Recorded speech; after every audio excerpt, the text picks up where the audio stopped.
मंगलमय मंगल करन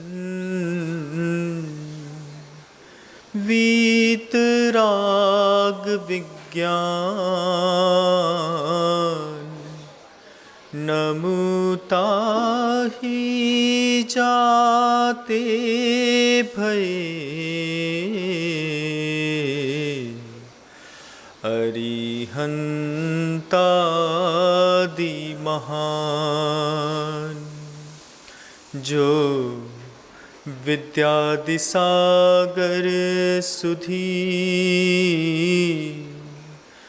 जो विद्यादि सागर सुधी गुरु हैं हितैषी शुद्धात्म में निरत नित्य हितोपदेशी वे पाप ग्रीष्म ऋतु में जल हैं सयाने पूजूं उन्हें सतत केवल ज्ञान पाने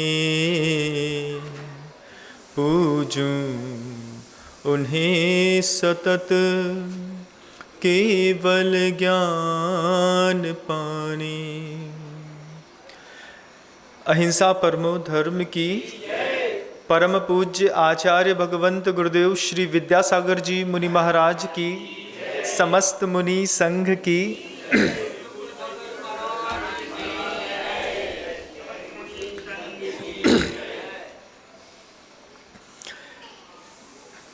सन 2012 की बात है।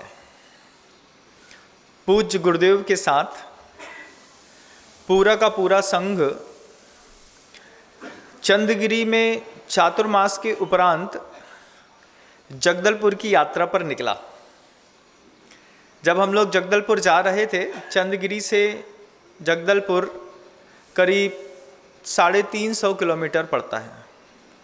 रास्ते में पूरा नक्सलाइट एरिया, दल्ली राजहरा, कोंडागांव, नारायणगंज, ऐसे बहुत से ऐसे जगह थी।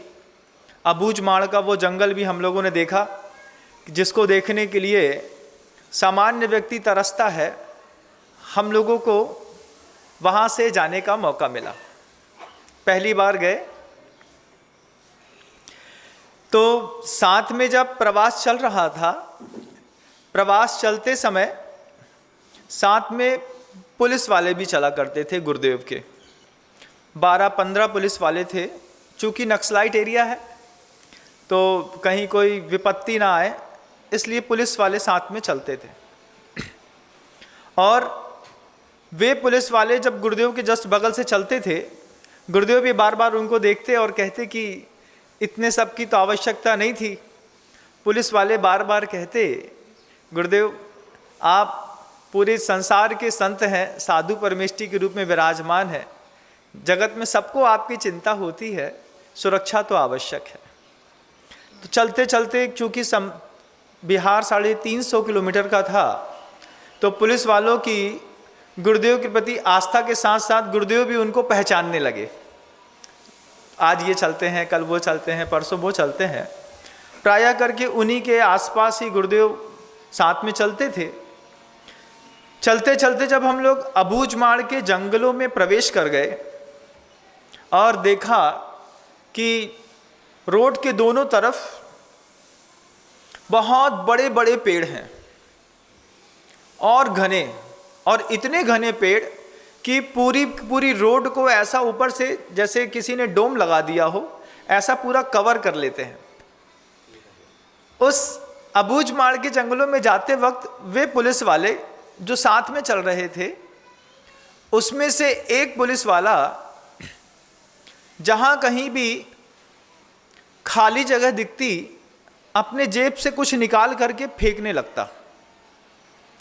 फेंकता तो 1-2 दिन तो ठीक था, तीसरे दिन भी गुरुदेव ने देखा कि एक हाथ में AK-47 की राइफल है लेकिन जेब में कुछ रखा हुआ है और जहाँ कहीं भी उसको खाली जगह ज़मीन दिखती है उसको फेंकता चला जाता है।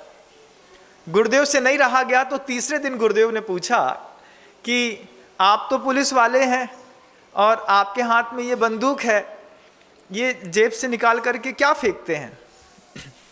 पुलिस वाले का जवाब लाजवाब था। पुलिस वाला कहता है, गुरुदेव आप तो संत हैं, आपके साथ तो उम्मीद है कि ऐसी कोई आपत्ति नहीं आवेगी, लेकिन जब आप नहीं होते हैं और जब इस पूरे नक्सल एरिया में हम लोग सर्चिंग में निकलते हैं, जब कभी भी नक्सलियों से मुठभेड़ होती है तो मुठभेड़ से बचने के लिए सिर्फ बंदूक काम नहीं आती। मुठभेड़ से बचने के लिए किसी चीज़ की आड़ लेनी पड़ती है, वो होते हैं पेड़।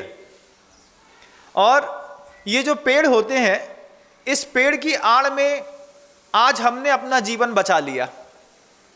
इस पेड़ की आड़ में किसी नक्सली की बड़ी मोटी मोटी गोली की बंदूक की गोली से हम बच गए। अब हमारा कर्तव्य बनता है कि हम जहाँ मौका मिले वहाँ ऐसा पेड़ लगाएं जिससे आगे आने वाले समय में कोई सिपाही नक्सली की गोली से बच जाए। गुरुदेव के सामने उस पुलिस वाले का ऐसा मनोरम प्रस्तुतिकरण था। गुरुदेव उसकी बात सुनते रह गए। सुन करके जब अपने कमरे में आकर के बोले, और जब गुरुदेव का उसमें चिंतन चला कि एक पुलिस वाला हाथ में बंदूक लिए है, बंदूक लेने के बाद वो अंदर से ये भावना रखता है कि पता नहीं किसने हमारे लिए ये पेड़ लगाया था, इस पेड़ की आड़ में हमने अपना जीवन बचा लिया, हम बचे तो हमारे साथ हमारी पत्नी, हमारा बच्चा, हमारा परिवार सब बचा। एक पेड़ सिर्फ एक व्यक्ति की रक्षा नहीं करता, एक पेड़ एक व्यक्ति की रक्षा करने पर पूरे परिवार की रक्षा करता है बंधु।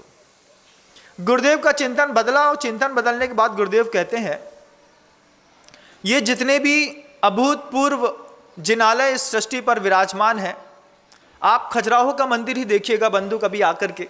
मेरा तो चातुर्मास चल रहा है गुरुदेव की आज्ञा से यहाँ पर।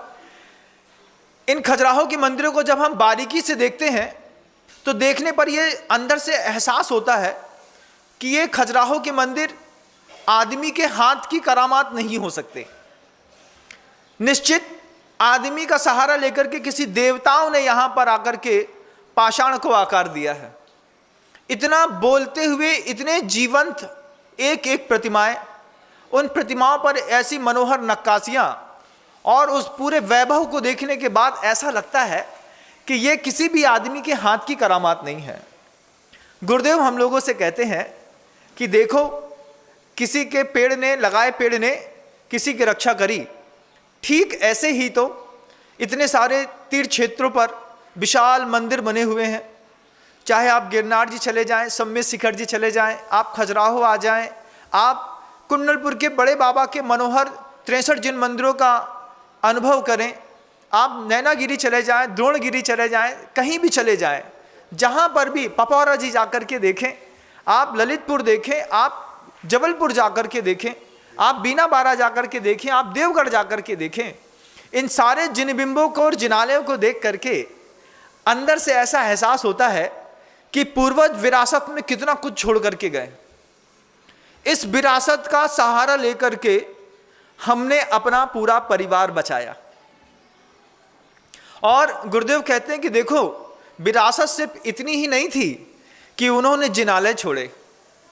वे महानतम साधु जिनको शुद्धोपयोग की लत लगी थी, जो बियाबान जंगलों में 4-4 महीने का उपवास ग्रहण करके चातुर्मास की स्थापना करते थे, पेड़ के नीचे बैठते थे, शरीर के ऊपर से अजगर होकर के चला जाता था, जिनका शुद्धोपयोग ही धर्म था, वे महानतम साधुओं ने अपने शुद्धोपयोग की दशा को छोड़ करके शुभोपयोग में आकर के हमारे विकास के लिए ग्रंथ लिखे।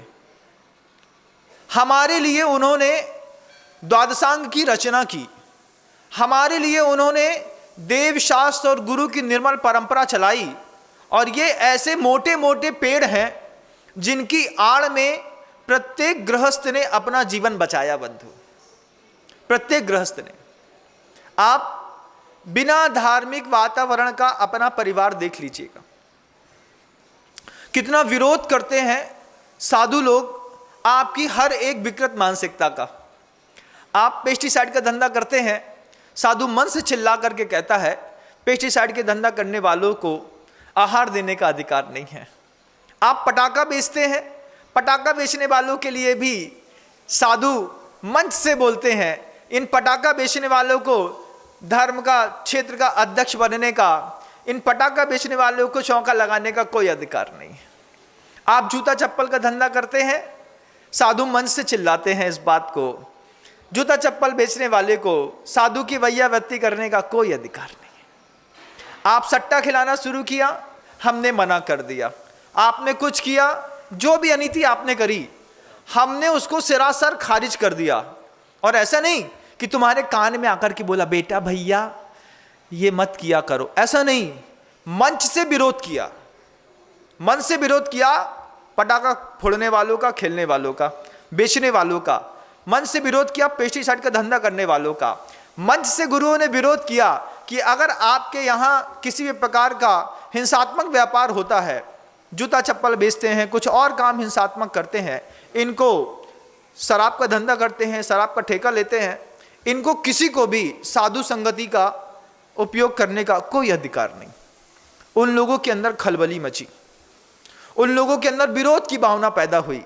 हमने हुक्का सेंटर की बात करी तो विरोध की बहुत बड़ी आवाज मेरे कान में लोग डालने लगे, आप हुक्का सेंटर के बारे में कुछ नहीं बोल सकते। मैं आपको बताना चाहता हूं, आप देखिए कि पूर्व के साधुओं ने जिनका शुद्धोपयोग धर्म था, वे शुद्धोपयोग के धर्म से उतर करके नीचे एक पायदान उतरे, शुभोपयोग पे आए।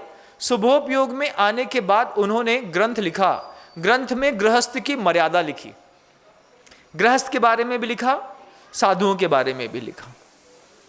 आज कल्पना करके देखिए बंधुओं, अगर इस विरोध की आवाज को हर साधु अपने मुख से बंद कर दे, सब कुछ कहना बंद कर दे, हिंसा, झूठ, चोरी, कुशील, परिग्रह, इसको पाप कहना बंद कर दे, इस चीज को बंद कर दे कहना कि पेस्टिसाइड के धंधे में हिंसा होती है, पटाखा फोड़ने में हिंसा होती है, साधु कहना बस बंद कर दे। अपने घर की स्थितियां टटोल के देखिएगा कैसी हो जाएंगी। वो स्वच्छंदता तुम्हारे घर को कितना बर्बाद करेगी। इन साधुओं की कृपा थी, सदार संतोष का व्रत लिख करके गए। इन साधुओं की कृपा थी, इन्होंने एक पत्नी का व्रत लिखा गृहस्थ के लिए, गृहस्थों को ब्रह्मचर्य का उपदेश दिया। अगर ब्रह्मचर्य का उपदेश गृहस्थों को ना दिया जाता, अगर सावकाचार में सदार संतोष व्रत की बात ना करी जाती, आप घर का माहौल देखिए कैसा होता। आप सोचिए, अगर आपको पाप करने की खुली छूट मिल जाए तो क्या आप अपनी पत्नी के साथ रहना पसंद करेंगे? कौन सा ऐसा व्यक्ति है जो यह कह सकता है कि जीवन में मैंने अपनी पत्नी के अलावा किसी को भी अपनी पत्नी के रूप में स्मरित नहीं किया है? किसी भी भोले भाले चेहरे को देख करके, उस चेहरे को देखने के बाद मेरे अंतर मन में वासना उत्पन्न नहीं हुई है, ऐसा कौन कहता है? कोई एक आदमी मुझे दिखाए, मेरे कमरे तक ला करके आप दिखाइएगा। उसकी वासना भड़कती है, उसको नियंत्रित करती है, काय में आने से नियंत्रित करता है ये ग्रंथ। उसको वाचनिक रूप से रोकने के लिए आपको एक वैन लगाता है तो ये ग्रंथ, ये संत। मन के अंदर पाप आया, मुंह से बोल मत देना, क्रियाओं से कर मत देना, बहुत अनीति हो जाएगी। ये क्या थे ग्रंथ? ये आड़ थी। अगर ये आड़ हटा दी जाती तो आप सोचिए, आप कल्पना करके देखिएगा आपके घर का वातावरण कैसा होता। कोई साधु ना बोले कि किसी भी प्रकार के ब्रह्मचर्य की संसार में कोई जरूरत नहीं है, परिग्रह की कोई मतलब अपरिग्रहवाद की कोई जरूरत नहीं है, जितना पैसा इकट्ठा करो ठीक है, हिंसा करने की छूट दे दी जाए आपको।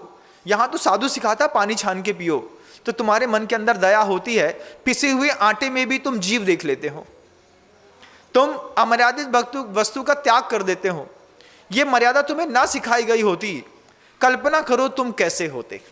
एक बार कल्पना करो, वो सरदार संतोष का व्रत ही था जो आपके घर के अंदर मर्यादा बना के रखा है, उस मर्यादा को तोड़ दिया आज के चलाने वाले, कॉन्स्टिट्यूशन चलाने वाले लोगों ने। पति पत्नी का संबंध हो गया, इंडियन कॉन्स्टिट्यूशन में विवाह कर लिया, विवाह करने के बाद नहीं रहा गया उन पापियों से, तो उन्होंने लिव इन रिलेशनशिप को लीगल कर दिया। पति पत्नी हैं, संबंध आपका बराबर है, उसके बाद आप क्या कर सकते हैं, तो आप जो हैं पति पत्नी के होने के बावजूद अगर लिव इन रिलेशन में किसी के साथ रहते हैं तो ये लीगल है, कोई आपत्ति नहीं है। ये कॉन्स्टिट्यूशन ने बुलवा लिया है आपसे। इस चीज के लिए ग्रंथ ने मना किया था। ग्रंथ ने कहा था एक पत्नी का व्रत होना चाहिए।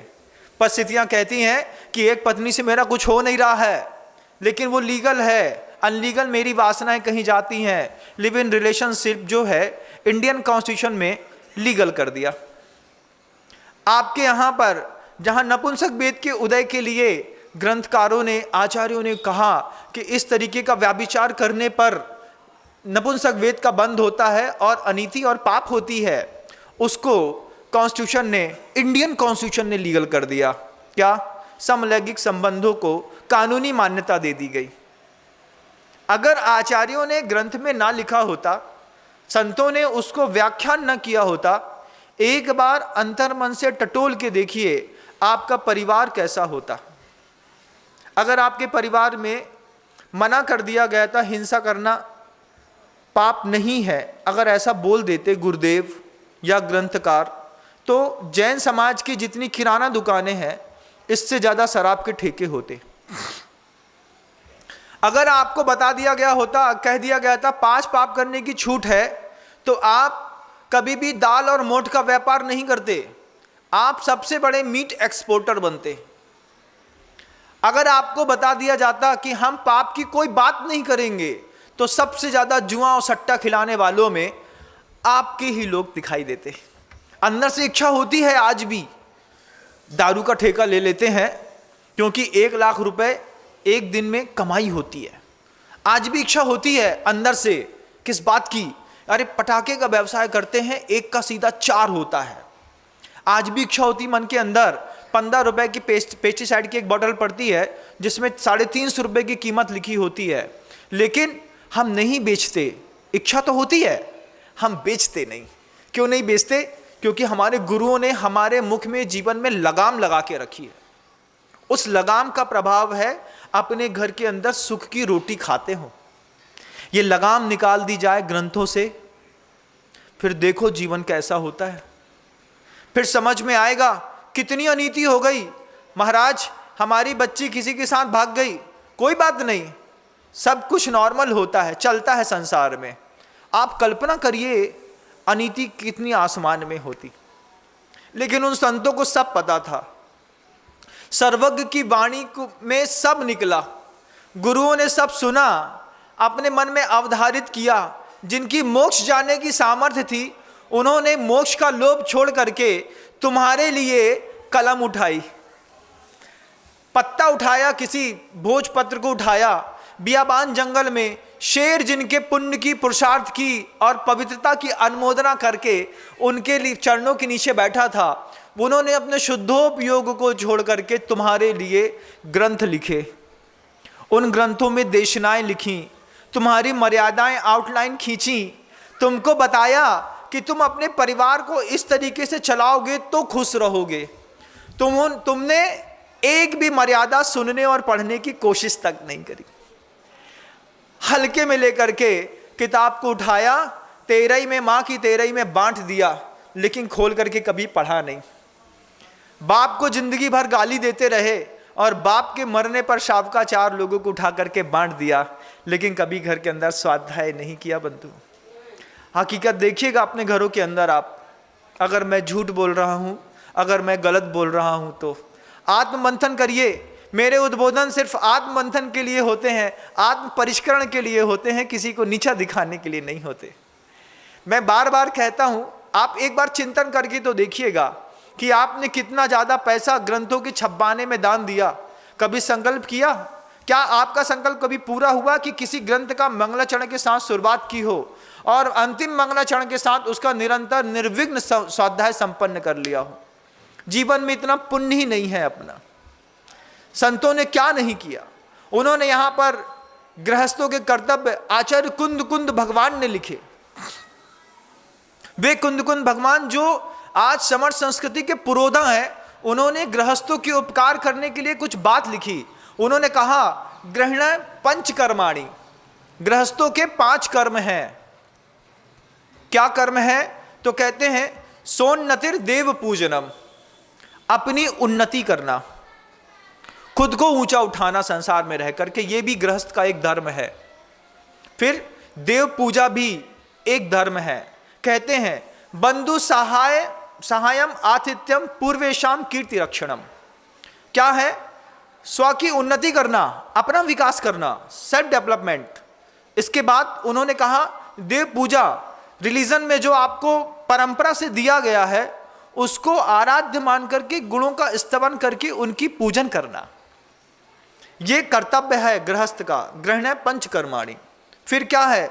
बंधु सहाय निमित्तम, अपने ही भाई की सहायता करने के लिए आचार्य कुंद कुंद भगवान ने कहा है बंधु सहायम आतिथ्यम। और क्या करो? नगर में गुरु आते हैं तो ये मत सोचो कि सब चौका लगा लें उसके बाद हम चौका लगाएंगे। कई लोगों की ऐसी धारणा होती है कि साधुओं के लिए आहार दान इत्यादि के लिए अगर उन्होंने चौका लगाया तो भैया नहीं लगाएंगे तो उनका निर्वाह कैसे होगा? हम कहते हैं अगर आप अपने घर के अंदर चौका नहीं लगाएंगे तो आपके परिवार में आपके परिवार का निर्वाह कैसे होगा? आप बताइए। आप साधु की चिंता छोड़ दीजिए कि हम साधु को भोजन कराते हैं तो साधु जीवित रहता है। आप ये सोचिए कि उस चौके लगाने के निमित्त से पूरे घर का वातावरण एक दिन पहले से बदल जाता है।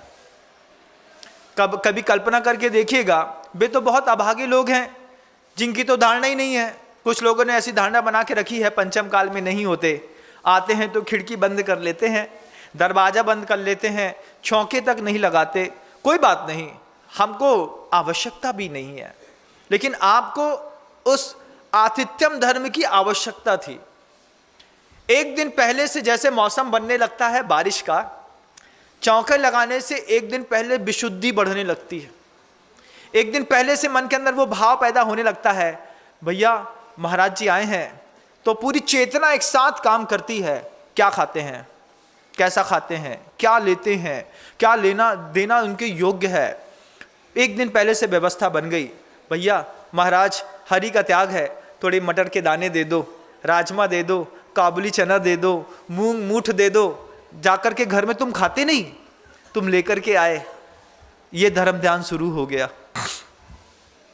अपने यहाँ तो नल का पानी, मुनि महाराज तो कुएं का पानी लेते हैं। अब शाम को पिता ने धंधा छोड़ करके धोती पहनी, कुएं का पानी खींच करके घर में ला करके दिया। माहौल बदलना शुरू हो गया। घर के अंदर छू छू की बात शुरू हो जाती है, कपड़े बगरे हैं, छूना मत। ये छू छू क्या है? घर के अंदर धर्म ध्यान है बंधुओं। ये छू छू बहुत अच्छी चीज है, इससे छूत की बीमारी नहीं लगती। जिनके घर के अंदर ये छू छू होती है 16 की, उनके घर में किसी प्रकार की छूत की बीमारियां नहीं लगती। ये बहुत अच्छी चीज है। जैसा हॉस्पिटल में यूज होते हैं ऐसे ठीक चौका में घर के अंदर 16 डाल दिए, सबने डाल दिए, सबको चिंता है हमारी धोती डाली कि नहीं, बच्चा बोलता है हमारे कपड़े डाले कि नहीं, माँ बोलती है भैया हमारी साड़ी डाली कि नहीं। कल मुनि महाराज के लिए चौका लगाना है, एक दिन पहले से माहौल बनता है। वो माहौल एक दिन पहले से बना। सुबह 6 बजे से निरंतर गृहिणी की साधना चलती है। ठंडियों में भी सुबह उठती है, पानी गर्म करना, छानना, कूटना, पीसना। 12-1:30 बजे तक निरंतर उसका एक चित्त ध्यान चलता है उसमें। किसमें? अतिथि संविभाग का व्रत का पालन करना है। ये क्या है गृहस्थ का? ये गृहस्थ के घर का वैभव है। उस गृहस्थ का क्या कहना, करोड़ों रुपए कमाए लेकिन 100 ग्राम शुद्ध आटा उसके घर के अंदर उपलब्ध नहीं है। अमूल का बटर तो रखा है लेकिन घर के अंदर मर्यादित शुद्ध घी अगर पूछा जाए तो बोले 100 ग्राम भी नहीं है महाराज, ये हमारे घर का पाप कर्म का उदय है। ऐसा पाप कर्म का उदय है कि आरओ की 3 मशीनें लगी हैं, लेकिन मुनि महाराज को जल लेने के लिए अगर सोचें कि एक कुआं रखा हो या फिर बारिश का पानी इकट्ठी करने की एक टंकी रखी हो, महाराज घर के अंदर बारिश के पानी रखने की एक टंकी की जगह नहीं है। क्यों? साधु के लिए हमने कभी सोचा ही नहीं। घर हमने हमेशा अपनी आवश्यकता के अनुसार कस्टमाइज करके बनाया। कभी नहीं सोचा कि इस चौके में साधु भी आएंगे, उनके लिए थोड़ा सा चौका और चौड़ा कर लो। कभी नहीं सोचा कि कोई साधु आएगा, खिड़की थोड़ी और खुली रखो। क्यों? मुनि महाराज का आना जाना होता है इस घर में। खिड़कियां चौड़ी रखो, हवादार जगह रखो, बिल्कुल गर्म की व्यवस्था रखो, फर्श थोड़ा साफ सुथरा रखो। तुमने हमेशा घर के अंदर 3 की चिंता करी। सम्यक दृष्टि लोग घर के अंदर 5 की चिंता करते हैं। पंच परमेष्टि की चिंता करते हैं सम्यक दृष्टि। और किसी भी सम्यक दृष्टि, किसी भी एक सदगृहस्थ से पूछना, कभी पूछा गुरुदेव के सामने किसी ने, वो जवाब मुझे भावित कर गया। पूछा किसी से, आपके घर के अंदर कितने लोग रहते हैं? वो सामने वाला कहता है घर के अंदर रहते तो 5 लोग थे। उन्होंने कहा 7। 7? हमने तो सुना है आपके यहाँ फैमिली मेंबर्स कुल 5 है। नहीं, 7। शुरुआत होती है देव से। घर के अंदर हमारे अनंत देव भी रहते हैं, घर के अंदर हमारे गुरु भी रहते हैं। फिर तीसरे नंबर में घर के अंदर हमारे पिता का स्थान आता है। आपके घर के अंदर सबसे पहला स्थान किसका आता है? एक बार बताइएगा, एक बार। गुरु का स्थान है घर के अंदर पहला। कभी कहा बलदियत में सबसे पहले महावीराय नमः, फिर आचार्य विद्यासागर जी गुरुवे नमः, उसके बाद फिर अपने पिता का नाम लिखते, फिर बलदियत शुरू करते कि इनको आराध्य मान के इनकी शपथ खा करके मैं संकल्प लेता हूं, जिन कुल में पैदा हुआ हूं गृहस्थ धर्म का निर्दोष पालन करूंगा। ऐसी कभी शपथ नहीं खाई। तो आचार्य गुरुदेव कहते हैं, कुंद कुंद भगवान कहते हैं, ग्रहण पंचकर्माणि सोन्नतिर देव पूजनम बंधु साह्यम आतिथ्यम पूर्वेशाम कीर्ति रक्षणम। एक जैन परिवार में पैदा हुए व्यक्ति का कर्तव्य है, कुंद कुंद भगवान कहते हैं, कि पूर्वजों की कीर्ति की रक्षा करो। ये पूर्वजों की कीर्ति की रक्षा कैसे की जाती है? शराब के ठेके लेकर के तो नहीं की जाती, जूता चप्पल बेच करके भी नहीं की जाती, पेस्टिसाइड का धंधा करके भी नहीं की जाती। पूर्वजों की कीर्ति तो दाल मोठ मूंग का या तो शालीनता है तो व्यापार कर लो, और नहीं तो फिर हर जैनी के जेब में एक गुदड़ी का लाल दिखाई देता था। क्या है? उसकी अकड़ उसमें जेब के रखे धन से होती थी। 2-4 हीरे तो जैनी अपनी जेब में साथ में लेके चला करता था। बोले क्या करते हैं? पूर्वजों की कीर्ति की रक्षा करते हैं महाराज। जब कुछ ऊपर नीचे होता है, बस एक हीरा बेच देते हैं, वो भी माला माल हो जाता है और हम भी माला माल हो जाते हैं। आज माला माल होने के चक्कर में हम शेयर मार्केटिंग में पैसा लगाते हैं, सट्टे का नंबर लगाते हैं। सोचो कैसे जैन समाज के लोग कैसे हो गए। होली में, दिवाली में, दशहरा में आप देखिएगा उन जैन समाज के नालायकों को, वो खुले में बैठ करके पत्ता खेल रहे हैं, जुआ खेल रहे हैं, और जुआ चल रहा है बराबर लक्सर। कैसा? बोले आज 1.5 लाख से जीते, आज 2 लाख से जीते। ये जैन समाज के लोग जुआ खेलना सीख गए। अभी तो मैं कम कह रहा हूं, मैं जहां तक कहना चाह रहा हूं, आप देखिएगा अपने नगरों में ये दीपावली आ रही है, ये दशहरा आ रहा है, 3 दिन की छुट्टी मिलती है। परिवा के दिन, परिवा पड़मा का एक दिन होता है बंधुओं, दीपावली के जस्ट बाद का, उसके दिन जितने भी वैभव संपन्न लोग हैं, ये अपने वैभव को बढ़ाने के लिए कभी दान देने की नहीं सोचते, ये जुआ खेलने की सोचते हैं। क्या कटपत्ती चल रही है जबरदस्त। हत्ती ऐसी चली कि लोग देखते रह गए। 3 राउंड पूरा चलाया, कितना आया? 80,000। अब इस 80,000 का क्या करना है? ये आपकी पूर्वजों की कीर्ति की रक्षा करने का साधन है क्या? पूर्वजों की कीर्ति घर के अंदर की दीवार में पुच्च पुच्च करके जब आप गुटखा थूकते हैं, जब आप अपनी ही पत्नी के सामने, वहां पर भगवान आदिनाथ की फोटो लगी है, महावीर की फोटो लगी है, उसके बगल में गुरुदेव की फोटो लगी है, इधर आपके पिता की फोटो लगी है, नीचे टीवी लगी है, और सामने आपके सिगरेट दबी रहती है, घर के अंदर की महिला सहती है, क्या इनको सिगरेट पीने की आदत है, तब आपको लगता है कि ये पूर्वजों की कीर्ति की रक्षा हो रही है धुआं उड़ा करके? ऐसा ये पूर्वजों की कीर्ति की रक्षा है?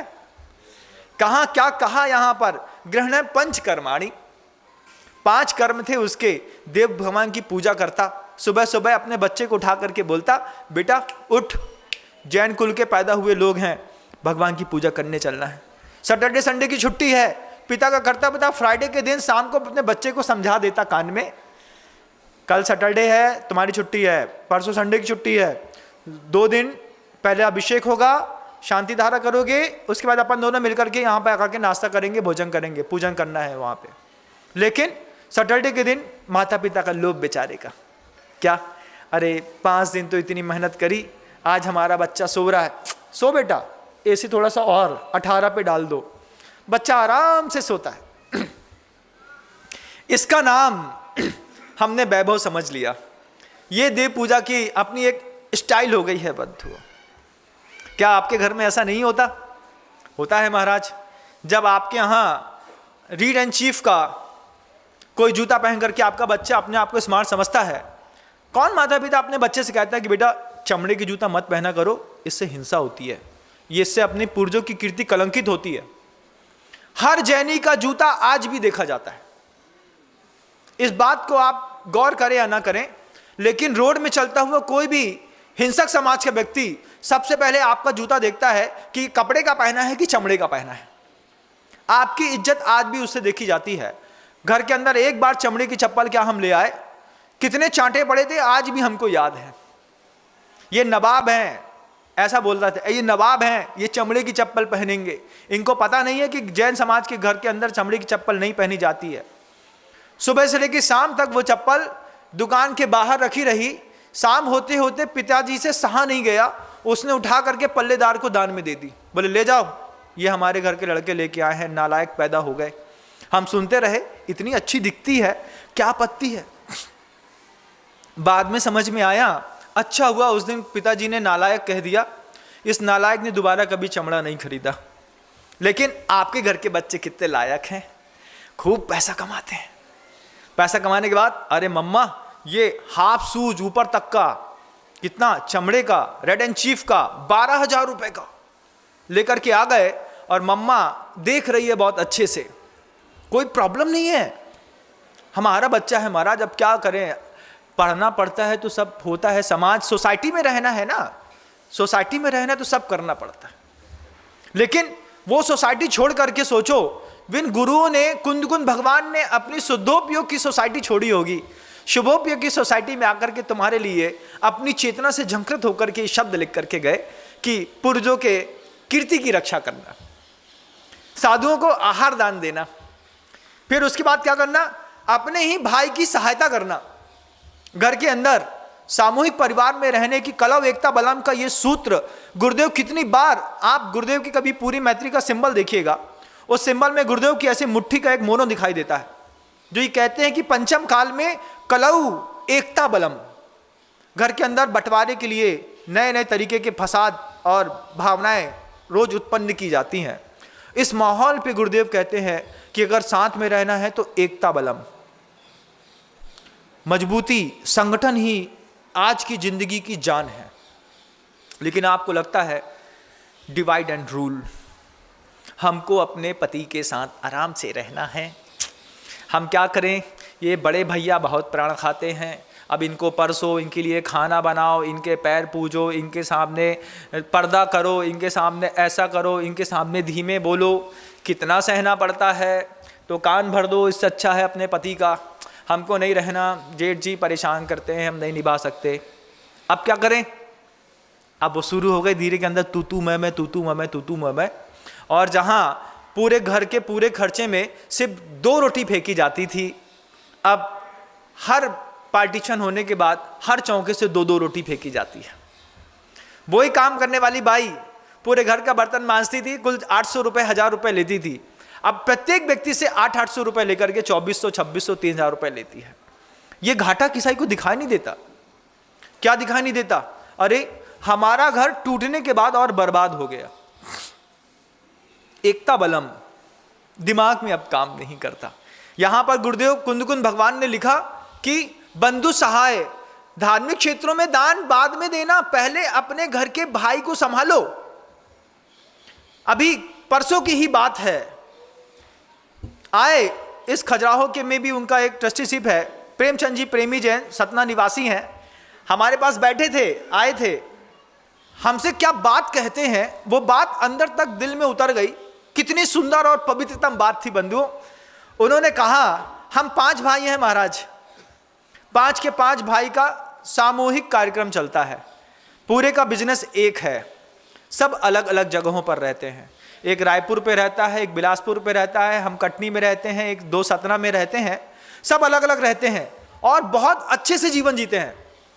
फिर उसकी बात उनने कही, महाराज 5 भाई हैं, 5 का पुण्य अलग अलग है, कोई ज़्यादा कमाता है, कोई कम कमाता है, किसी के हाथ में जस है, किसी के हाथ में कुछ नहीं है, तो फिर क्या करना? बोले जब तक घर में एकता है, जब तक हम 5 एक हैं, कोई भाई ये नहीं कह सकता कि हम ज़्यादा कमाते हैं और हम कम कमाते हैं। सामूहिक एकता की ये मिसाल है। लेकिन जिस दिन डिवाइड हो जाए, जिस दिन अपने आप घरों में बंटवारा हो जाए, उसके बाद हर भाई का पाप और पुण्य अलग अलग दिखाई देगा। लेकिन अभी हमारा पाप और पुण्य एक साथ सिर्फ इसलिए दिखाई देता है कि गुरुदेव ने संकल्प दिला दिया है कि तुम लोग मर जाना लेकिन कभी भी अलग मत होना। कितनी बड़ी बात है कि वो कहते हैं हम गुरुदेव की मांग की रक्षा करेंगे। वो कहते हैं बस 1-2 साल की बात है, फिर तो गुरुदेव जहां आशीर्वाद देंगे वहां पे जाके रहने लगेंगे। आपके घर के अंदर क्या ऐसा कभी माहौल है? क्या आपको लगता है कि बड़े भाई की दुकान ज़्यादा चलती है, छोटे भाई की थोड़ी कम चलती है, तो बड़े भाई के मन के अंदर घमंड पैदा हो जाता है? किस बात का? वो अंदर एक न्यूसेंस क्रिएट करता है, इसका तो कोई हुनर ही नहीं है, इसको तो बस खाना और मटर गश्ती करना है। और फिर घर के अंदर आप सम्मान अपने घर वालों को भी देते हैं तो पैसे के बेस्ड पर देते हैं।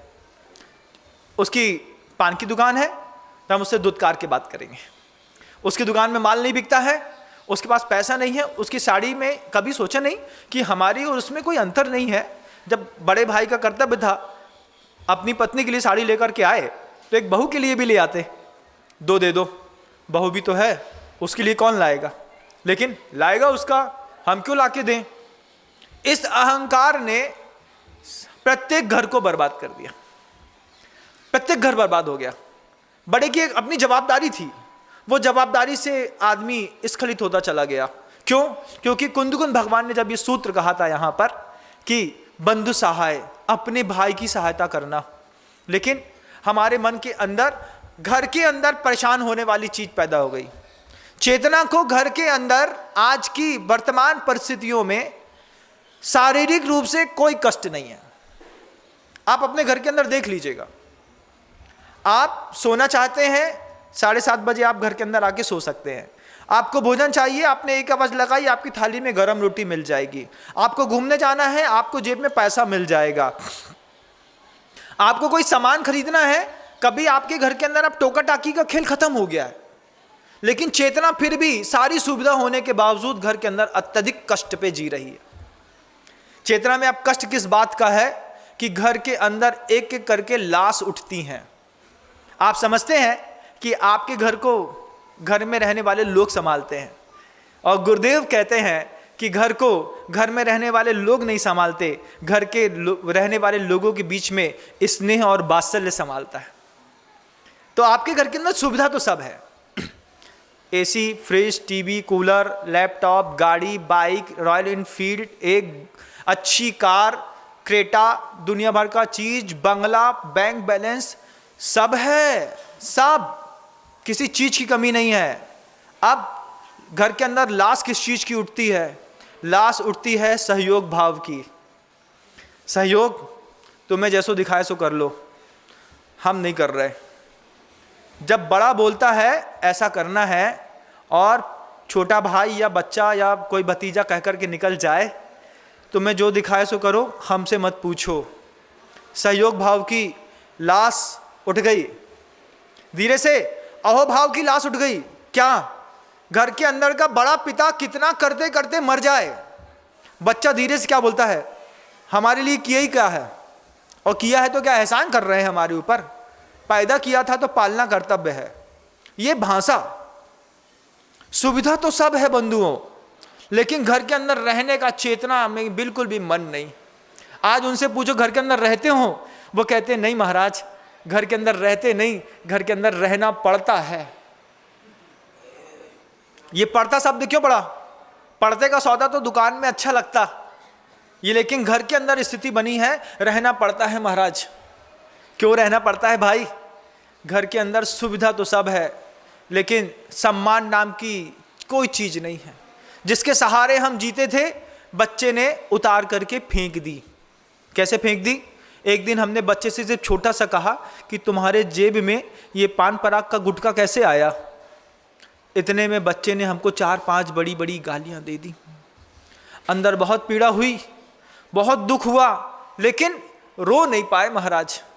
अपना ही पैदा किया था, लात मारता रहा, हम सहते रहे। आप बड़े लोग बताइए कि इसके पहले आप कब रोए थे? पिछली बार कब रोए थे आप बताइए। आप याद है आपको? बड़े रोने कब थे ये तक याद नहीं है उनको। और चेतना कितनी कष्ट में है आप किसी भी बड़े व्यक्ति से पूछिएगा। छोटे व्यक्ति को तो बहुत मटरगश्ती सूझती है, सब हरा हरा दिखाई देता है, लेकिन उस हरे हरी फसल कब सूखने वाली है ये घर के बड़ों को दिखाई देता है। घर के अंदर से परम विनय की कमी हमेशा बनी रहती है। हमेशा इस बात का डर लगा रहता है कि मेहमान के सामने हम उनसे बोल तो दें कि 1 गिलास पानी ले आओ, लेकिन अगर मेहमान के सामने उन्हें मना कर दिया तो फिर क्या करेंगे? भैया उनसे मत बोलो, हम ही उठा के ले आते हैं।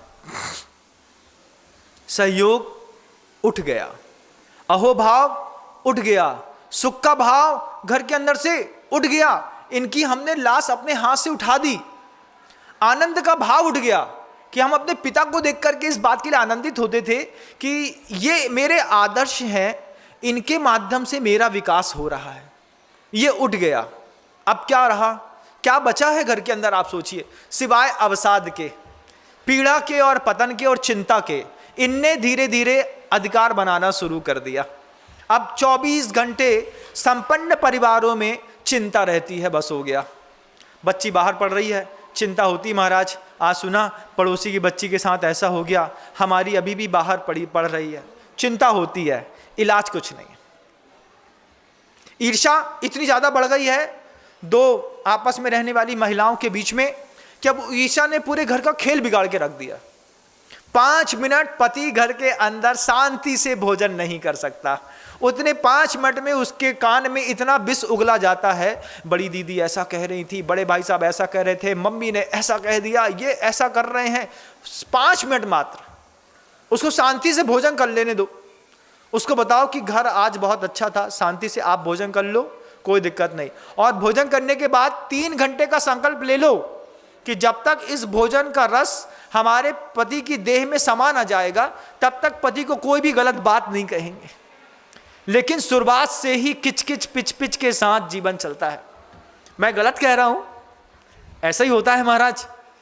संपन्न परिवारों में 5 प्रतिमा, 7 प्रतिमा, 10 प्रतिमा के जिनके घरों के अंदर व्रत है, जो देवशास्त्र गुरु के प्रति बहुत ज्यादा कर्तव्यशील हैं, उनके घरों की भी यही स्थिति है। एक के अंदर का भाव है हमको अमेरिका में रहना है, एक के अंदर का भाव है हमको मेट्रो सिटी में रहना है। अब गांव कैसे पुसाएगा? गांव में सुविधा सब है, गांव में धन है, संपदा है, संपत्ति है, वैभव है, इज्जत है, प्रतिष्ठा है, मान है, किसी प्रकार का संक्लेश नहीं है, खूब आनंद है, सब अच्छा मिल रहा है, लेकिन मन नहीं है।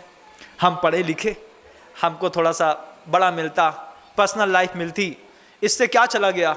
कीर्ति चली गई, घर के अंदर का अहोभाव चला गया, घर के अंदर सुख का भाव चला गया, घर के अंदर का वैभव धीरे धीरे चला गया। बाहर से हम बिल्कुल स्ट्रक्चर प्रॉपर खड़ा दिखाई देता है।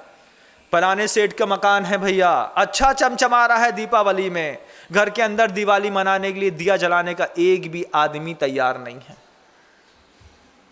एक आदमी तैयार नहीं है। आज दीपावली है, थोड़ा अपने ही दरवाजे में दिया जला दो, हमको फुर्सत नहीं है, खुद उठो और जला लो, हमारा घर नहीं है। भाव ही नहीं है। रह तो रहे हैं, सुविधा सब मिल रही है, लेकिन उस घर को घर समझने का भाव नहीं। कहां से चला गया महाराज और क्यों चला गया? तो गुरुदेव कहते हैं कि ये सब आपके उन कर्तव्यों के कारण चला गया कि जब आपके लिए किसी संत ने मंदिर रूपी एक पेड़ लगाया था कि जिसकी आड़ में रह करके तुम पाप से बच जाओ। साधुओं ने ग्रंथ लिखे थे कि इस ग्रंथ का सहारा लो, ये गाथा लोगों को सुनाओ, अपने बच्चे को इंस्पायर करो। आपने इंस्पायर करना बंद कर दिया। साधुओं ने बोलना बस बंद कर दे। देखो सृष्टि में अगले 10 साल में क्या कमाल होता है। उत्थान के लिए युग लगता है, पतन के लिए मात्र एक अंतर मुहूर्त काफी है। उठने में बहुत मेहनत लगती है ऊपर तक, बस हाथ से डोर छोड़ बस दें, देखो कैसे धम्म से गिरता है आदमी नीचे। आज साधु बोलते हैं तो बुरा लगता है। हम साधु समाज के लोग अगर संकल्प कर लें कि तुमको किसी भी प्रकार के पाप से बचने की प्रेरणा नहीं देंगे, संकल्प कर ले मात्र, सोचिए आपका परिवार कैसा हो जाएगा। महाराज वैसे ही तो बंदर था, उसमें भी मदमस्त था, उसमें भी बिच्छू काट गया। अब बताइए, अब बोलो सो दिक्कत, नहीं बोलो तो दिक्कत। नहीं बोलो तो कमरे के अंदर आके बोलते हैं महाराज आप बोलते क्यों नहीं, बोल दिया तो लीडर लोग खड़े हो जाते हैं, आप इतना साफ साफ क्यों बोलते हैं, क्या करूं मैं बताओ, तुम मुझे प्रवचन देना सिखाओ, तुम मुझे बताओ कि समाज को ऐसे समझाया जाता है, मैं वैसे समझा देता हूं। नहीं, आप समझाते तो अच्छा है, लेकिन सही सही मत बोला करिए। तो फिर क्या बोलना है मुझे कौन बताएगा। तभी तो गुरुदेव कहते हैं कि सत्य की स्थापना करने में चूकना मत, बोलना जरूरी है। और इसलिए नहीं कि ये इससे बोलने से हमें कुछ आनंद मिलता है, ये इसलिए जरूरी है कि ऐसा सुनने से आप पाप करने से बच जाते हैं। मन के घन के अंदर बार बार ये भाव पैदा होता है, महाराज सही कह रहे थे, देखो प्रवचन सुनो, अपने घर के अंदर ऐसा नहीं होता, अपन ऐसा नहीं करते, अपन को पूजा करनी है। तो महाराज की वाणी का सहारा लेकर के आप अपना घर बचाने का काम कर लेते हैं। और नहीं तो फिर चेतना जो कल कष्ट में थी आज भी कष्ट में है। आंतरिक शत्रु की बहुत अच्छी खासियत है। आंतरिक शत्रु है चेतना का, क्रोध है, मान है, माया है, लोभ है, ईर्ष्या है, द्वेष है, ये आंतरिक शत्रु हैं। ये दो तरफा वार करते हैं बंधु, बाहर से अंदर से, दोनों तरफ से क्रोध वार करता है। क्रोध अंदर से क्या करता है, तुम्हारा खून जलाता है अंदर ही अंदर। मनोविकार की सबसे बड़ी खासियत है तुरंत फल मिलता है। काया में उत्पन्न हुए पाप से आपको थोड़ी देर बाद फल मिलेगा, लेकिन मन में उत्पन्न हुआ पाप आपको तुरंत फल देता है, तुरंत उसी टाइम आपकी विशुद्धि गई, उसी टाइम आपके मन के अंदर से सौंदर्य गया, उसी टाइम आपके मन के अंदर का जो शांति का भाव था वो तिरोहित हो गया। एक क्रोध बैठा, एक साथ कितनों को धक्का मारता है, सब निकल गए। अब क्या है, अंतो डज्जम्मी, अंदर ही अंदर क्रोध आ गया। अब हम जल रहे हैं, हम देख रहे हैं उसको घूर करके, उसको समझ में नहीं आ रहा है। जब थोड़ी देर तक देखा कि इसको हमारा क्रोध समझ में नहीं आ रहा है तो उठा के बर्तन पटक दिया। तब समझ में आया, अरे कुछ हो गया क्या, तुम ही संभालो। आप समझ में आया कि घर के अंदर कोई क्रोध में है। अब फिर क्रोध करा क्या रहा है, आप देखो, क्रोध अंदर से आपका खून जला रहा, क्रोध अंदर से अंदर आपकी पूरी शक्ति को छीन कर रहा है और बाहर आपको किसी व्यक्ति से लड़ने के लिए प्रेरणा दे रहा है। क्रोध के दो काम हैं, आपका खून अंदर ही अंदर जलाएगा, ईर्ष्या डाह पैदा करेगा, आपकी भूख मार देगा, आपकी मन की विशुद्धि मार देगा, आपकी दर्शन पूजन की शक्ति मार देगा, आपकी आराधना करने की ताकत खत्म कर देगा। तैयार हो गए सब चीज के लिए, माँ ने हमको टीका नहीं लगाया, हमें नहीं जाना मंदिर, ये फेंका हमने अपनी द्रव्य की थाली। क्रोध ने क्या किया, तुम्हारा धर्म ध्यान अंदर से बाधित किया, बाहर लड़ने के लिए प्रेरित करता है। लड़ो, थोड़ा समझाओ उसको अच्छे से। फिर पिता पुत्र से कहते हैं, सुनो 4 लगा के आना, लौट के आए तो हमारी औलाद नहीं। ये क्या सिखाते हैं हम अपने बच्चों को, क्रोध का बाहरी प्रस्तुतिकरण करने का एक तरीका कैसा सिखा दिया हमने।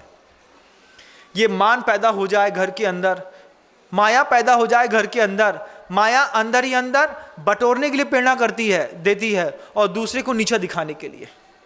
घर के अंदर लोभ पैदा हो जाए, घर का लोभ देखो आप कि पिता को पुत्र के ऊपर भरोसा नहीं है।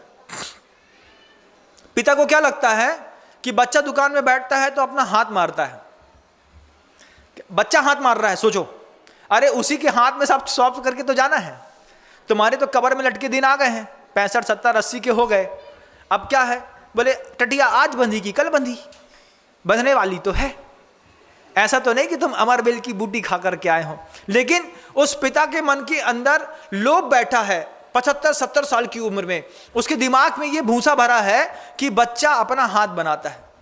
तो दुकान में बैठता है तो बच्चे से कहता है कितना भी बेचा करो, सिल्क में लिखा करो, सिलक चढ़ाओ। अब क्या है, कई बार ऐसा हो जाता है कि बच्चे के अंदर भ्रम हो जाता है कि पिताजी हाथ मारते हैं, पिताजी के अनलीगल खर्चे बहुत हैं। क्या, हमारे पिताजी शौकिया मिजाजी हैं, वो 65 साल की उम्र में रॉयल एनफील्ड में भी चलते हैं और बार में जाकर के बैठते भी हैं और दुकान में भी बैठते हैं। तो भैया आप 700 रुपये तो रोज़ निकालना पड़ेगा ना, थोड़ा महंगी हो गई है। तो वो पिताजी निकालते हैं। अब वो पिताजी निकालते हैं तो बच्चे का दिमाग खराब, कि बच्चा आके पूछता है महाराज इतनी मेहनत करते हैं दुकान में रह करके, बरकत दिखाई नहीं देती। बात सही है, क्योंकि घर के अंदर चोरी कपट ईर्ष्या हो रही है, उसके पीछे का कारण है अंदर कोई बैठा है, चेतना में लोभ बैठा है, चेतना में मायाचारी बैठी है। किसी और के साथ हो रही होती तो फिर भी तुम सामूहिक रूप से विकसित हो जाते, लेकिन अपने परिवार में अपने साथ ही कर रहे हो। ये कैसा घृणित और आश्चर्य है, खुद के साथ। अब किसी के ऊपर भरोसा नहीं। एक के कब्र में पैर लटके हैं, वो विल में साइन ही नहीं कर रहा है, विल लिखना नहीं चाहता है। वो क्या कहता है, हमारे मरे के बाद जी को जो समझ में आए सो ले लियो। भैया जिंदा रहते हाथ चल रहा है तो अंगूठा लगा दो, नहीं तो तुम्हारे मरे में जब लाश जलाई जा रही होगी उस समय अंगूठे में नीला निशान दिखाई देगा, तो लोग फिर तुम्हारे घर की कीर्ति पकड़ लेंगे। क्या भैया इनने जिंदा में अंगूठा दस्तखत नहीं लगाए, कब हो पिताजी के पंजा के निशान कब जाबे के बाद लगाए गए। ऐसा नहीं करते, थोड़ा अच्छा करते हैं। अच्छा क्या करते हैं, वक्त रहते बसीहत बता दी जाती है, वक्त रहते नसीहत दे दी जाती है और वक्त रहते विरासत दिखा दी जाती है। आप अपने बच्चों को विरासत दिखाने कभी लेकर के ही नहीं जाते। बच्चे ने ग्रुप बना लिया, सब में शिखर जी हो जाओ। अरे तुम अकेले मत जाओ भैया, हम तुम्हारे साथ चलते हैं, हम तुम्हारे बाप हैं, विरासत दिखाना हमारा काम है, दोस्तों का काम थोड़ी है। वो दोस्त क्या करते हैं आप खुद देख लीजिएगा। दोस्त ग्रुप बना करके चढ़ते हैं बंधुओं, सम्मेद शिखर जी का बहाना मारते हैं और किसी भी जंक्शन में सीधे सीधे बियर और वाइन के कैरेट अपने ट्रेन के अंदर रख लेते हैं। बड़ी बड़ी सिगरेट के बड़े बड़े पूड़े उठा करके रख लिए जाते हैं। क्या, अरे सम्मेद शिखर जी का तो बहाना है, निकलो तो किसी बहाने घर से। पत्ते की गड्डी रख ली जाती है, सम्मेद शिखर जी जा रहे हैं, 4 गड्डी दे दो। अरे गड्डी में सम्मेद शिखर जी में क्या काम है, ट्रेन में क्या करेंगे, क्या करेंगे ट्रेन में, संस्कार ऐसे हैं। तो ट्रेन में पत्ते खेलते हैं, ट्रेन में पूरी ट्रेन में रास्ते भर में 12 घंटे जुआ खेला, नींद आने की बात आई तो शराब पी ली, सुबह सो करके उठे तो वहाँ पे सिगरेट से मुंह धो लिया, उसके बाद तैयार हुए। अब क्या है, छिन छिन्न भिन भिन्न, छिन छिन्न भिन भिन्न, अब चल रहा है क्या, चलो भैया। फिर पूरे पर्वत पे वंदना करके लौट करके आए, लौट करके आकर के नीचे आकर के बैठे। अब क्या करना है, अब चलो गुप्ता जी के होटल में खाना खाने। अब वहाँ पे भोजनालय में भोजन मिल रहा है क्षेत्रों में आने के बाद, लेकिन बद्री का पसंद है, बद्री के यहाँ जाएंगे उसी की खाएंगे। भोजनालय में शुद्ध मिल रहा था, भैया यहाँ खा लो। अरे महाराज समझो तो आप बात को, अगर इसी में पिता साथ में होते तो पिता क्या बोलते, बेटा हमारे साथ चलोगे तो फायदे में रहोगे, विरासत हम दिखाते हैं, हमारे साथ वंदना करो। पिता का कर्तव्य है बच्चे खुद लेकर के जाए। पिता के साथ वंदना करने पर किसी भी बच्चे को गड्डी खरीदने की जरूरत नहीं होती, अतिरिक्त पैसा रखने की जरूरत नहीं होती, कभी सिगरेट का खर्चा नहीं मिलता, कभी उसको शराब चीज़ों में फंसता नहीं है। लेकिन आपने सामूहिक रूप से यूथ को छूट दे दी, उन्होंने मंदिर के बहाने आड़ लेकर के और पाप काम में लग गए। जितने भी ग्रुप के लड़के 18-20 साल के घर के अंदर ये पैसा लेकर के जाते हैं कि हम सम्मेद शिखर जी की वंदना करने जा रहे हैं, भ्रम में मत रहिएगा। आप जाकर के सम्मेद शिखर जी में 13 पंटी कोडी के सामने के बंगलों में जाकर के रात में छापा मार के देखिए, फिर आपको समझ में आएगा रात को 1:30 बजे तक लड़के जग रहे हैं और यही पत्ते खेलने का कार्यक्रम बदस्तूर जारी है। और इसीलिए वो पूरा सम्मेद शिखर जी जो कल तक आस्था का केंद्र था, आज वो पर्यटन स्थल के रूप में धीरे धीरे बनता चला जा रहा है बंधु।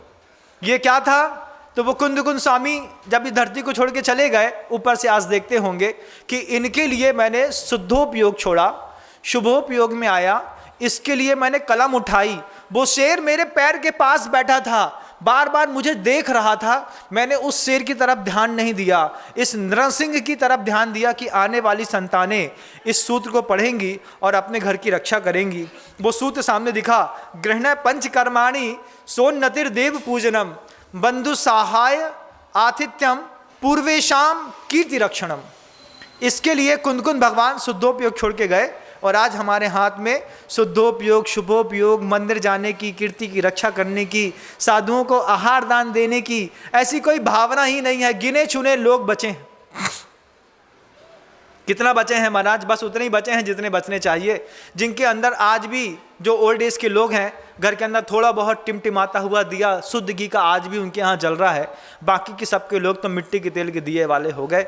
धुआं ज़्यादा फेंकते हैं, दुर्गंध ज़्यादा फैलाते हैं। आज की संपत्ति आपके घर के अंदर धुआं ज़्यादा फेंकती है बंधुओं, फेंकती है कि नहीं? महाराज गलत बोल रहा हूँ? मैं गलत बोल रहा हूँ? सही बोल रहा हूँ? हाँ तो करो, बोलो महाराज जी आप सही बोल रहे हो। हाँ, ऐसी अनुमोदना करने से घर के अंदर के पाप कटते हैं। महाराज सत्य वचन, साधु साधु ये शब्द कह करके जब आप किसी चीज की अनुमोदना करते हैं तो आपका धीरे से पाप भी खत्म होता है। अब अंदर रोग इतना बढ़ता चला जा रहा है, चेतना इतनी विकृत होती चली जा रही है। अब उस विकृत चेतना का ये परिणाम निकला कि घर के अंदर की ईर्ष्या ने धीरे धीरे इतना स्थान बना लिया। स्थान कहाँ बन गया? पहले मन में बना था, अब धीरे से तन में बन गया।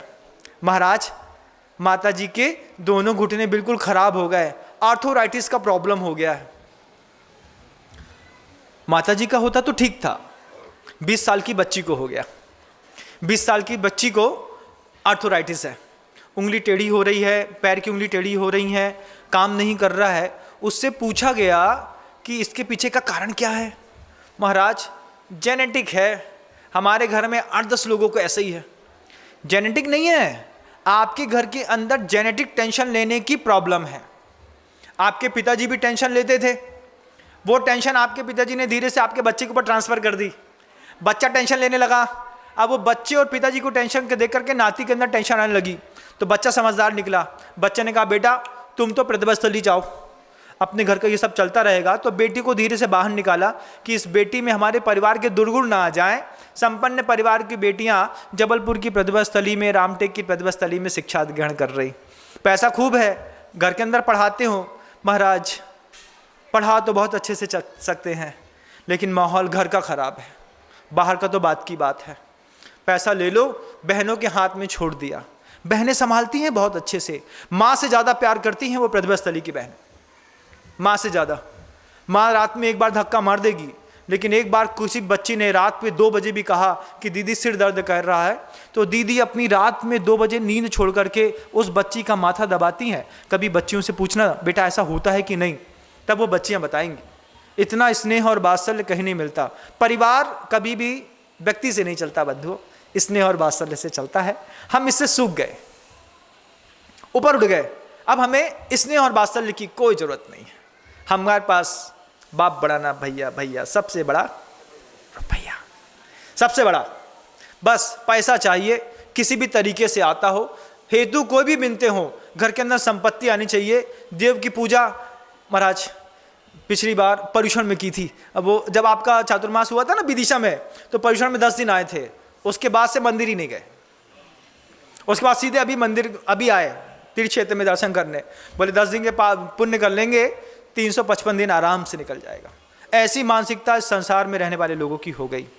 गुरुदेव ने कहा कि जब आपका इलाज औषधियों से ना हो, जब आपका इलाज किसी भी डॉक्टर से ना हो, जब आपका इलाज किसी भी आयुर्वेद चिकित्सक से ना हो और रोग बराबर शरीर में बना हो, उसके लिए क्या इलाज है? उसके लिए इलाज आचार्य कुंद भगवान ने लिखा है। निरौषधि भी उपयोग में आती हैं बनी, किसी भी प्रकार की औषधि खाने में नहीं देंगे, किसी भी प्रकार का लेप बाहर लगाने में भी नहीं देंगे, 1 रुपए का खर्चा नहीं है और आपको बीमारी से मुक्त कर दें।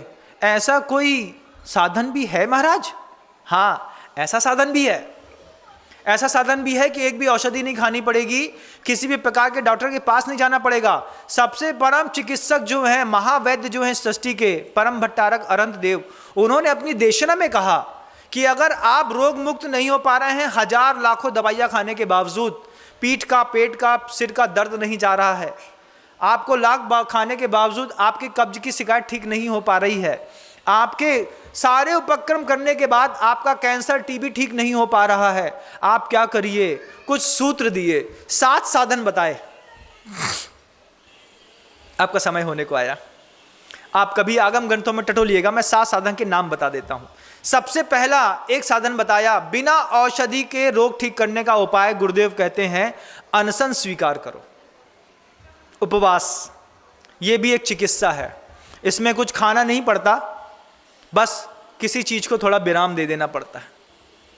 इससे क्या होता है, जब आप उपवास करते हैं तब आपके अंदर का पूरा जितना फैट है, जितना कार्बोहाइड्रेट है, जितना प्रोटीन्स एक्स्ट्रा जमा हुआ है, ये उपवास के दिन रिलीज होकर के एनर्जी में डाइवर्ट हो जाता है। और जब आपके अंदर की कार्बोहाइड्रेट, आपके अंदर का प्रोटीन, आपके अंदर का फैट रिलीज होता है और एनर्जी में डेवलपमेंट होता है, तो उस एनर्जी में बदलने के कारण आपके अंदर के रोग भी धीरे धीरे नष्ट होते चले जाते हैं। एक चिकित्सा रोग की उपवास भी है। महाराज बहुत चेस्ट पेन रहता है, हाथ में दर्द रहता है, सर्वाइकल की प्रॉब्लम है, बहुत ज़्यादा गर्दन दर्द हो रही है, बैठ नहीं पा रहे हैं, उसका भी उपाय है। गुरुदेव कहते हैं उसके लिए अवमौदर्य स्वीकार करिए, आधा पेट खाना खाने की आदत डाल लीजिए, आपकी पूरी फिजिक का सर्वाइकल अपने आप ठीक हो जाएगा। आधा पेट सहन नहीं होता महाराज जी, तो फिर दर्द भोगिए। जब आपको पता चले कि 40 की उम्र के बाद आपकी फिजिक में वायु विकार बहुत ज़्यादा बढ़ने लगा है, जब आपको बहुत ज़्यादा गैस्ट्रिक प्रॉब्लम रहती है, हार्ट स्ट्रोक लगता है, आपके हाथ में, दाएं बाएं हाथ में दर्द रहता है, आपकी जांघ मूवमेंट लेना बंद कर दिया है, उसके लिए गुरुदेव ने कहा क्या करें हम? पेट से आधा भोजन, आधा पानी पीजिए, आधा भोजन कीजिए, दुगना पानी पीव, तीजो श्रम चौथी हंसी, वर्ष 125 जीव। भोजन आधा पेट कर दीजिए, लेकिन हम ठूस ठूस के कहाँ तक, यहाँ तक भर जाए, अभी थोड़ा जगह है एक रसगुल्ला खाने की और दे दो, खा लिया। अब क्या है, अब जैसे ही वो अंतिम रसगुल्ला पेट के अंदर जाता है, पेट के अंदर का पूरा कंटेंट चुपचाप बाहर आ जाता है। ओवर ईटिंग से भारत में जितने लोग मरते हैं, इतने लोग कुपोषण से नहीं मरते। गुरुदेव कहते हैं अगर आपको बिना औषधि की चिकित्सा स्वीकार करनी है तो आप अनशन ले लीजिए, आप अवमौदर ले लीजिए, उसके बाद भी अगर रोग ठीक ना हो तो आपका दिमाग खराब है, उसके लिए प्रायश्चित करिए। कई बार रोग तन में बाद में दिखते हैं, मन में ज़्यादा रहते हैं। बहुत ज़्यादा हिंसा करने का भाव हो रहा हो, बहुत ज़्यादा ईर्ष्या परेशान कर रही हो, बहुत ज़्यादा लोभ परेशान कर रहा हो, हाव हाव हाव हाव में लगे हैं, उस वक्त गुरुदेव कहते हैं प्रायश्चित करो, प्रत्याख्यान करो, मैं इस चीज़ का त्याग करता हूँ। त्याग करने से क्या होगा, कम से कम तत्संबंधी आसक्ति उतनी देर के लिए छूट जाएगी। आज आप देखिएगा पूरी दुनिया में किस तरीके से आप नेटवर्क मार्केटिंग होने लगी है। अमेज़ॉन से और दुनिया भर की चीज़ से, फ्लिपकार्ट से आप लोग सामान खरीदते हैं कि नहीं? खरीदते हैं महाराज जी। छोटा सा संकल्प कर लो पूरे परिवार को, घर को सुख करने के लिए। क्या छोटा सा संकल्प है? मैं प्रत्याख्यान करता हूँ। किस बात का? इस बात का कि मेरे घर से 1 किलोमीटर के डाइस एरिया में जो चीज़ उपलब्ध होगी मैं उसको कभी भी फ्लिपकार्ट और अमेज़ॉन के माध्यम से नहीं खरीदूंगा। एक छोटा सा प्रत्याख्यान, आपको पता है ये छोटा सा प्रत्याख्यान आपके साथ साथ सामने वाले परिवार के अंदर भी सुख और शांति लाएगा। बगल में एक रबड़ बैंड बिकती है, आप अपने घर से बाहर निकलना पसंद नहीं करते, आपने वहीं बैठे बैठे अमेज़ॉन में ऑर्डर दे दिया। आप अगर ये प्रत्याख्यान कर लें कि हम अपने डाइस एरिया में जहाँ भी रहते हैं 1 किलोमीटर तक जो भी चीज़ दुकान में उपलब्ध है उसको हम ई ऑर्डर से के माध्यम से नहीं बुलवाएंगे, इससे कई व्यापारी बच जाएंगे, कई लोगों का घर बच जाएगा, और आपकी मानसिकता स्वस्थ हो जाएगी, और थोड़ा घर से बाहर निकलोगे, धूप लगेगी तो थोड़ी त्वचा के विकार भी खत्म हो जाएंगे बंधुओं। बहुत सारी चीज़ें मिलती हैं, बस सोच समझ की बात है। तो आप अनशन ले लीजिए, आप अवमोदन ले लीजिए, आप प्रत्याख्यान कर लीजिए, आप प्रायश्चित कर लीजिए, आप थोड़ा सा कायक्लेश कर लीजिए। कायक्लेश कहते हैं फिजिकल एक्टिविटीज़ को। अब 24 घंटे एसी के नीचे बैठा हुआ व्यक्ति, फिजिक तो खराब होगी, थोड़ा सा फिजिकल वर्क कर लें, ऊपर नीचे आगे पीछे 8 किलोमीटर दौड़ने की आदत बना ले, 6 किलोमीटर, 40 के बाद 6 किलोमीटर रोज रनिंग करनी है। कभी भी हार्ट में स्टंट डालने की जरूरत नहीं पड़ेगी। छोटा सा काम था कायक्लेश का, कि इतना पसीना बहाएंगे कि पूरा का पूरा शरीर पसीने से तरबतर दिन में कम से कम एक बार हो जाए। लेकिन पसीना आते ही साथ उसमें बैड स्मेल आती है, क्योंकि बैड खाते हैं तो स्मेल भी बैड आती है, वो सहन नहीं होती तो डीओ लगा लेते हैं। कई लोग तो ऐसे हैं कि नहाते ही नहीं हैं, अभी ठंडी आ रही है, अब 4-5 दिन में नहा लेंगे, हो जाता है। लेकिन इससे आपका शरीर बिगड़ता है बंधु। थोड़ा कायक्लेश भी हो, और उसके साथ गुरुदेव कहते हैं थोड़ा सा स्वाध्याय भी हो। जब गुरु की देशना नहीं मिल रही हो, जब आपके लिए आपका अंतर्मन काम नहीं कर रहा हो, जब घर के अंदर राग द्वेष बहुत ज़्यादा बड़े हो, तो राम नाम का जाप भी आपके परिवार की स्थिति संभाल लेता है। सामूहिक मंत्र जाप का नियम ले लो कि हम स्वाध्याय नहीं कर पाएंगे, कोई बात नहीं, हम घर के प्रत्येक सदस्य बैठ करके कमरे के अंदर सबका बैठना 7 बजे 8 बजे अनिवार्य है, और बड़े बाबा के नाम की 3 माला का नियम ले लो। ओम ह्रीम श्रीम क्लीम एम बड़े बाबा अरहम नमः। इस नाम की जाप की माला का नियम ले लो। क्या करना है? मुश्किल से 12 मिनट लगने हैं 3 माला फेरने का, लेकिन एकता को ताकत मिल जाएगी। पूरा परिवार एक समय पर एक स्थान पर एकत्रित हो जाएगा। हमारे घर का नियम है कि हमारे परिवार में प्रत्येक सदस्य जब तक 3 बड़े बाबा के जाप नहीं दे देता है, माला नहीं फेर लेता है, तब तक हम लोग कोई नहीं सोते हैं। रात में 10 बजे संयोजना बनाओ, लेकिन घर के अंदर इस बात की संयोजना बनाओ कि हम अपने परिवार में नियम लेते हैं, जब तक 3 माला हम अपने परिवार में सामूहिक रूप से नहीं फेर लेंगे तब तक हम नहीं सोएंगे। और उसमें भी बड़े का कर्तव्य है इंतजार करें। किस बात का? कि अभी वो छोटा बच्चा नहीं आया है, उसको और आ जाने दो, वो बबलू को और बुला लो, उसके नाती को और बुला लो, पंती को और बुला लो, सब बैठ करके जो जाप दे सकता है जाप दे, जो जाप नहीं दे सकता है वो जाप सुने। माँ पैरालाइज्ड है, उठ नहीं पाती है, तो माँ के कमरे में जाप देंगे सब मिल करके। देखो घर की एकता कितनी अच्छी बनती है। लेकिन समय नहीं है महाराज, आप अपने लिए समय निकालिएगा। कुछ और शब्द बाकी रह गए हैं। स्वाध्याय जरूरी है, थोड़ा भी पढ़ेंगे आप, रामायण पढ़िए, महाभारत पढ़िए, उससे आपको कुछ ना कुछ सीखने को मिलेगा। और इन सब से आप जब ठीक ना हो पाए, तब जिनेंद्र भगवान की प्रतिमा के समक्ष जाकर के बैठ करके आप ध्यान लगाने की कोशिश करिए। अपने अंतर्मन से पूछिए कि मेरी चेतना को कष्ट क्या कोई वस्तु दे रही है कि मेरी मन स्थिति दे रही है। जवाब आपको जिनेंद्र भगवान के ठीक सामने मिल जाएगा। आप अपना जवाब खोजिए, अपना परिवार समृद्ध करिए। यही भावना करता हूँ। मुनि बनने के लिए नहीं कह रहा हूँ, लेकिन अगर परिवार भी संभालना है तो कुंद कुंद भगवान की उस देशना को सुनना पड़ेगा, जिसमें कुंद कुंद भगवान कहते हैं गृहणे पंच कर्माणि सोन्नतिर देव पूजनम बंधु सहायम आतिथ्यम पूर्वेशम कीर्ति रक्षणम। ये सूत्र आपके जीवन का आधारशिला बने। इन्हीं भावनाओं के साथ शब्दों को विराम देता हूँ। भगवंत गुरुदेव श्री विद्यासागर जी मुनि महाराज की। जा वाणी के ज्ञान से सूझे लोका लोक, सो वाणी मस्तक नमु सदा देत हूँ धोप। माँ जिन वाणी भारती तो है जपो दिन रैन, जो तेरी शरणा गहे सो पावे सुख चैन।